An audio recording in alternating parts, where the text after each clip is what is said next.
महालक्ष्मी अष्टकम्।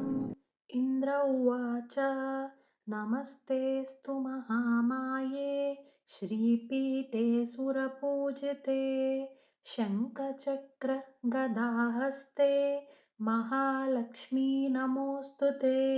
नमस्ते गरुडारूढे कोलासुरभयङ्करी सर्वपापहरे देवी महालक्ष्मी नमोऽस्तु ते। सर्वज्ञे सर्ववरदे सर्वदुष्टभयङ्करी सर्वदुःखहरे देवी महालक्ष्मी नमोऽस्तु ते। सिद्धिबुद्धिप्रदे देवी मुक्तिमुक्तिप्रदायिनी मन्त्रमूर्ते सदा देवी महालक्ष्मी नमोऽस्तु ते।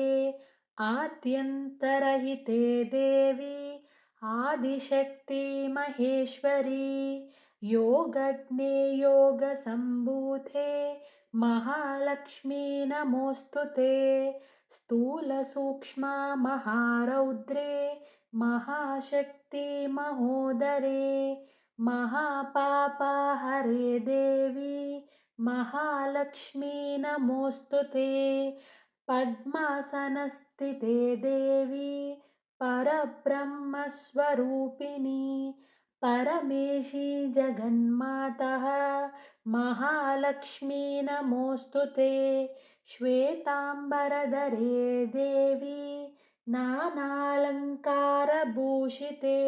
जगत्स्थिते जगन्मातः महालक्ष्मी नमोऽस्तु ते। महालक्ष्म्यष्टकं स्तोत्रं यः पठेत् भक्तिमान् नरः सर्वसिद्धिमवाप्नोति राज्यं प्राप्नोति सर्वदा। एककाले पठेन्नित्यं महापापविनाशनं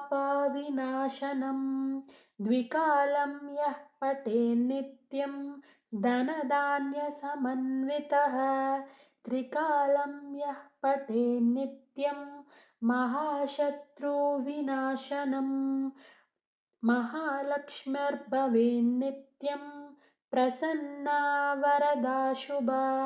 इति श्रीन्द्रकृतं महालक्ष्मी अष्टकस्तोत्रं सम्पूर्णम्।